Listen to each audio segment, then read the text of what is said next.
الحمد لله رب العالمين إله الأولين والآخرين والصلاة والسلام على سيد الأنبياء والمرسلين وعلى آله وصحبه أجمعين أما بعد. أعوذ بالله من الشيطان الرجيم. بسم الله الرحمن الرحيم.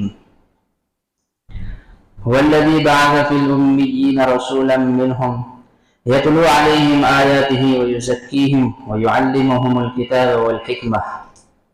صدق اللہ العظیم. عزیز طلبہ، پچھلے ہفتے آپ لوگوں کو بتایا گیا تھا اس بارے میں بیت الخلاء جانے کے آداب. وہ کمپلیٹ ہو گیا وہ لیسن. آگے ہم لوگ چلتے ہیں لباس پہننے کے متعلق. جسم کے اوپر جو ہم کپڑا پہنتے ہیں اس بارے میں کیا طریقہ ہے اس کے اوپر ہم بات کریں گے. دنیا کے اندر کتنی ساری مخلوق ہے جو لباس پہنتی ہے اور جو لباس نہیں پہنتی. پتہ ہے کون ہے جو لباس نہیں پہنتے ہیں؟ کون ہے جو لباس نہیں پہنتے؟ یس. دنیا کے اندر انسانوں کے علاوہ جتنے بھی مخلوق ہے ان کا کوئی لباس نہیں ہے. صرف انسان ہی ایک ایسی جماعت ہے جس کے لیے اللہ نے لباس کا انتخاب کیا ہے. باقی جتنے بھی جانور ہیں، پرندے ہیں، اور اسی طرح سمندر کے اندر مچھلی ہے، اسی طرح جنات ہے، شیاطین ہے نا، ان کا کوئی لباس نہیں ہے. چاہے سردی کا موسم ہو، چاہے گرمی کا موسم ہو، چاہے برسات، ان کا کوئی لباس ہے نہیں. کبھی آپ لوگوں نے گائے کو سویٹر پہنتے ہوئے دیکھا کہ گائے آج سویٹر پہنتے ہیں ٹھنڈی میں؟ کبھی دیکھا نہیں. کبھی آپ لوگوں نے بلی کو موزہ پہنتے ہوئے دیکھا کہ رستے میں وہ گھوم رہی ہے چمڑے کا موزہ پہن کے؟ ہوا ایسا؟ کبھی آپ لوگوں نے پرندوں کو، ہواؤں میں اڑنے والے جتنے بھی چرند پرند ہیں ان لوگوں کو رومال ایسے اڑتے ہوئے دیکھا سردی میں کہ چلو آپ اڑنے سے پہلے رومال اوڑھ لیتے پھر اڑیں گے؟ نہیں. چاہے گرمی ہو یا سردی ہو ان کا ایک ہی لباس. ان کے بدن پہ اللہ نے بڑے بڑے بال جو ہے اگا دیے ہیں، اور ان کا جو کھال ہے بہت موٹا ہوا کرتا ہے، چمڑا جسے کہتے ہیں، بہت موٹا ہے. وہ انسانوں کی طرح نہیں ہے. انسان کی جسم پہ جتنے بال ہیں اتنے نہیں، اس سے زیادہ. اور جو چمڑا ان کے بدن پہ ہے اللہ نے اسی کو لباس بنا دیا کہ اب تمہیں نہ سردی میں لباس سویٹر کی ضرورت ہے، نہ گرمی میں کپڑے اتارنے کی ضرورت ہے، نہ برسات میں بھیگنے کی سکھانے کی ضرورت ہے. ہم لوگوں کا کپڑا برسات میں بھیگ جائے، پنکھے میں سکھاتے ہیں، دھوپ میں سکھاتے ہیں، کہیں بھی ڈال دیتے ہیں، دوسرا پہنتے ہیں.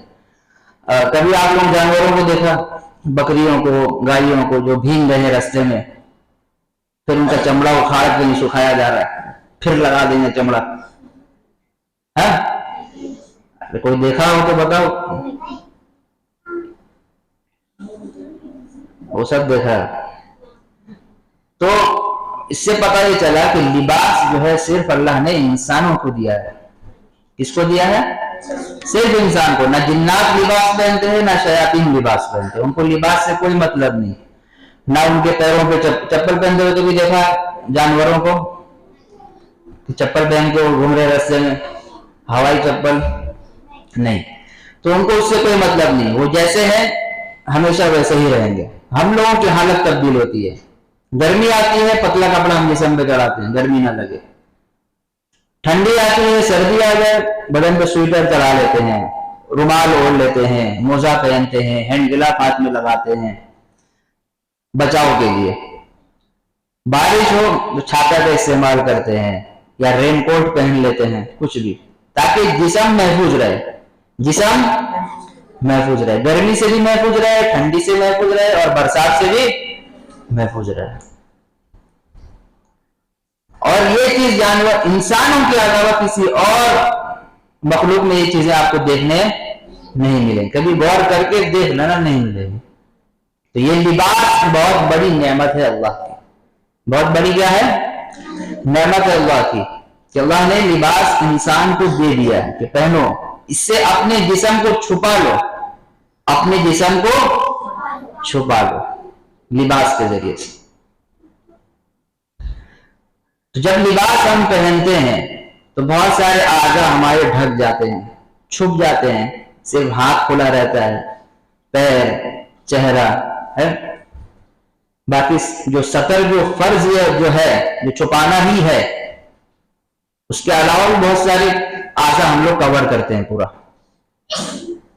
اور اگر ہمارے پاس لباس نہ ہو تو کیسا لگے گا ہم کو؟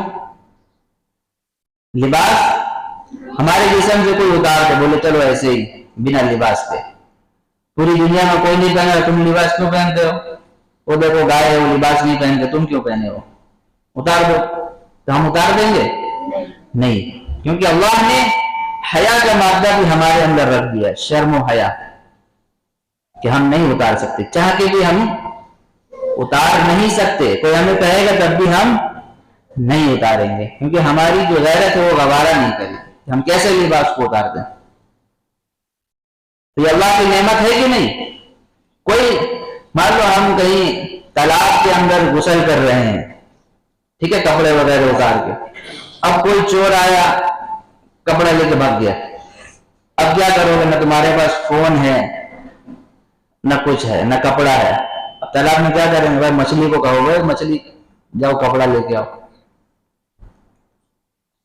تو اس وقت انسان جو پریشان ہوگا، جنگل ہے، تالاب ہے، ہم نہا رہے تھے، کپڑا درخت کے اوپر رکھ کے کپڑا گئے لو، نہ وہ کسی کے پاس جا کے مدد کا مطالبہ کر سکتا ہے، بول سکتا ہے، کیسے جائے گا وہ کہ بھائی صاحب میری مدد کر دو؟ جب تک وہاں کوئی آئے گا نہیں اس کی مدد نہیں ہوگی۔ اس وقت اس کو پتا چلے گا کہ کتنی بڑی نعمت مجھ سے چھین لی گئی۔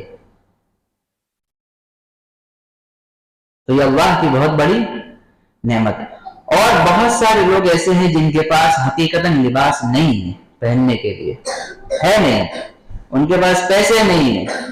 بہت سارے ایسے لوگ بھی کمزور قسم کے لوگ ہیں جن کے پاس پہننے کے لیے لباس نہیں ہے، وہ بیچارے پھٹے ہوئے کپڑے جو ہے پہن کے گھومتے ہیں، پھٹے پرانے کپڑے، یا ایک کپڑا پہنتے ہیں اسی کو دھو رہے ہیں، اسی کو واپس پہن رہے ہیں سکھا کے، ایسے بھی بہت سارے لوگ ہیں۔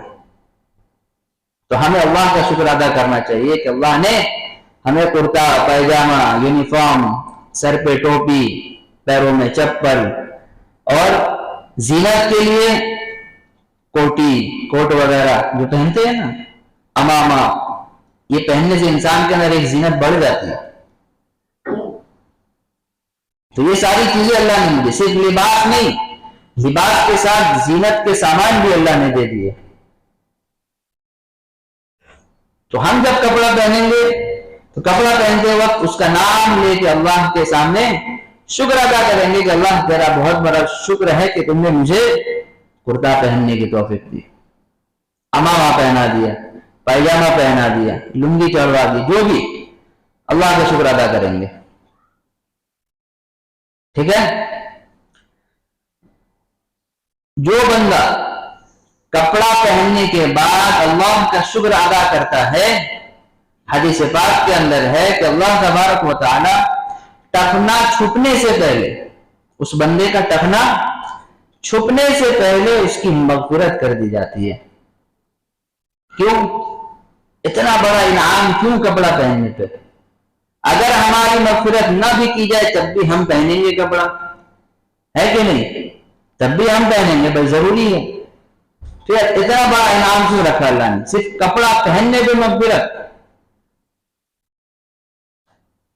کیونکہ وہ اللہ کا شکر ادا کر رہا ہے اس بات پہ، صرف کپڑا پہننے پہ نہیں، ساتھ میں اس نے شکریہ ادا کیا کہ اللہ تو نے مجھے جو شلوار دیا ہے، قمیص، کرتا، اس کا میں شکر گزار ہوں۔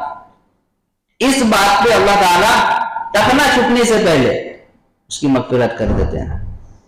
اس کے بعد جو شخص کپڑا پہننے کی دعا پڑھتا ہے، الحمدللہ الذی کسانی ھذا الثوب ورزقنیہ من غیر حول منی ولا قوہ، یہ دعا جو پڑھ لیتا ہے اللہ تبارک و تعالیٰ اس کے پچھلے تمام صغیرہ گناہ معاف کر دیتے ہیں۔ یہ ہوائی بات نہیں، یہ آپ علیہ السلام کا فرمان ہے۔ ایسا نہیں کہ اپنی مرضی سے بس بک دیا، اس کے پچھلے صغیرہ گناہ جو چھوٹے چھوٹے گناہ ہیں وہ اللہ تعالیٰ معاف کرتے جاتے ہیں، معاف کر دیتے ہیں، محض اس وجہ سے کہ اس نے اللہ کی بڑائی بیان کی۔ کپڑا پہننا تو ہمارا، جس سے پہلے بھی آپ کو بتایا گیا تھا نیت کے اوپر، نیت والے چیپٹر میں بتایا گیا تھا نا کہ نیت بھی کر لیں گے اور کام بھی ہو جائے گا تو ثواب بھی مل جائے گا، ہمارا مقصد بھی پورا ہو جائے گا۔ بس وہی چیز ہے، کپڑا تو پہن لیے لیکن اللہ کا شکر ادا کر کے تو ہمارے گناہ بھی ساتھ ساتھ معاف ہو گئے، فری آف کاسٹ۔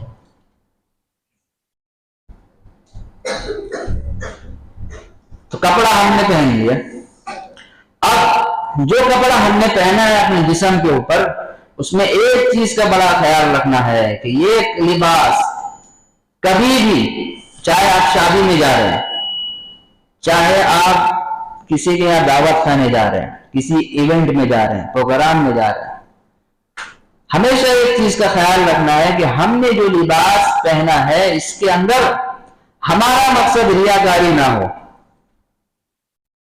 ہمارا مقصد ریاکاری نہ ہو، دکھاوا نہیں ہونا چاہیے کہ بھائی ہم نے تو 2000 میٹر کپڑا چلایا ہے بدن پہ، لوگ دیکھیں گے تو سلام کریں گے یا تعریف کریں گے یا پوچھیں گے اتنا قیمتی لباس کہاں سے لیا ہے، کہاں سے خریدا، بہت مہنگا ہے، تو ہمارا سینہ چوڑا ہوگا کہ ہم تو مالدار ہیں۔ بہت سارے لوگ ہوتے ہیں نا دکھانے کے لیے پہنتے ہیں، صرف ضرورت نہیں ہوتی ان کو، صرف دکھاوا ہوتا ہے کہ لوگ کہیں گے بس بہت مالدار آدمی ہے۔ تو یہ مقصد نہیں ہونا چاہیے۔ اللہ تبارک و تعالیٰ اس بات کو پسند کرتے ہیں کہ بندے کو اگر نعمتوں سے نوازا گیا ہے، اس کو مالدار بنایا گیا ہے، وہ ضرور اپنے اوپر نیا کپڑا پہنے، اچھا لباس پہنے، لیکن اس بات کو پسند نہیں کرتے کہ وہ دوسروں کو دکھانے کے لیے پہنے، وہ دوسروں کو دکھانے کے لیے پہنے، اس بات کو پسند نہیں کرتے۔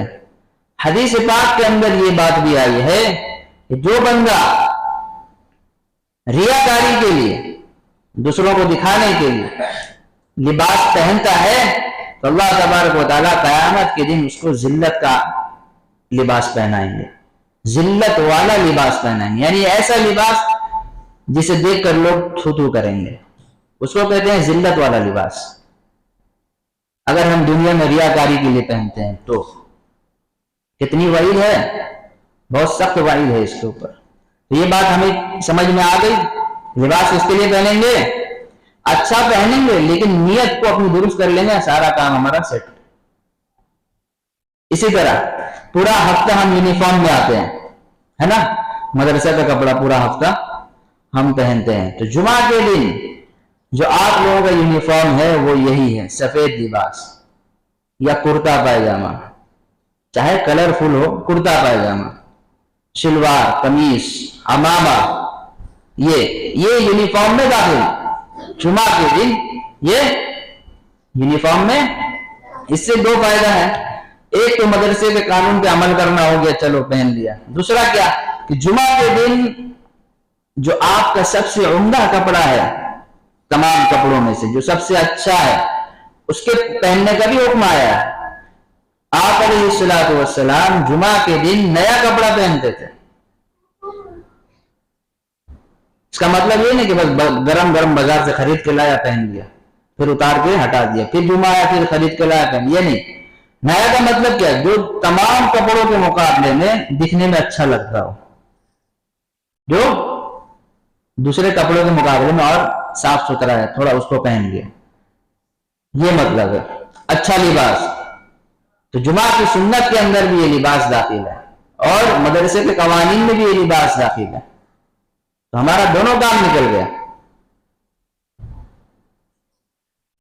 دوسری بات کہ جب ہم لباس پہن رہے ہیں تو ہمارا طریقہ یہ ہونا چاہیے کہ ہر چیز دائیں طرف سے شروع کریں، ہر چیز دائیں طرف سے۔ یونیفارم آپ ڈال رہے ہیں اپنے اوپر یا قمیص چڑھا رہے ہیں تو سب سے پہلے دایاں ہاتھ اس کا اندر آستین ہم ڈالیں گے، آستین کے لیے سب سے پہلے دایاں ہاتھ کو آگے بڑھائیں گے، آستین، پھر بایاں ہاتھ۔ اور اگر آپ ٹراؤزر پہن رہے ہیں، شلوار پہن رہے ہیں، کچھ بھی، یا لنگی، تو سب سے پہلے دایاں پیر ہم اس کے اندر داخل کریں گے، سب سے پہلے دایاں پیر اس کے اندر ہم داخل کریں گے۔ تو دائیں طرف سے ہر ایک اچھے کام کی شروعات ہو، یہ سنت طریقہ ہے اور پسندیدہ ہے۔ ہر ایک چیز اچھا کام جتنا ہے دائیں طرف سے شروعات ہو، سمجھ میں آیا؟ تو لباس ہم پہن لیں گے مکمل۔ اب کون سا لباس پہننا چاہیے اور کون سا نہیں پہننا چاہیے جو اسلام میں منع ہے، اور کن کن ایام میں نہیں پہننا چاہیے، اور لباس کیسے ہونا چاہیے، وہ ساری باتیں آپ لوگوں کو آئندہ ہفتے بتائی جائے گی۔ تو اس بات کے اوپر عمل ہوگا انشاءاللہ تبارک۔ اللہ تعالی ہم سب کو عمل کرنے کی توفیق عطا فرمائے۔ وآخر دعوانا ان الحمد للہ رب العالمین۔ کھڑے ہو جائیے، 4 رکعت سنت پڑھ لیجیے۔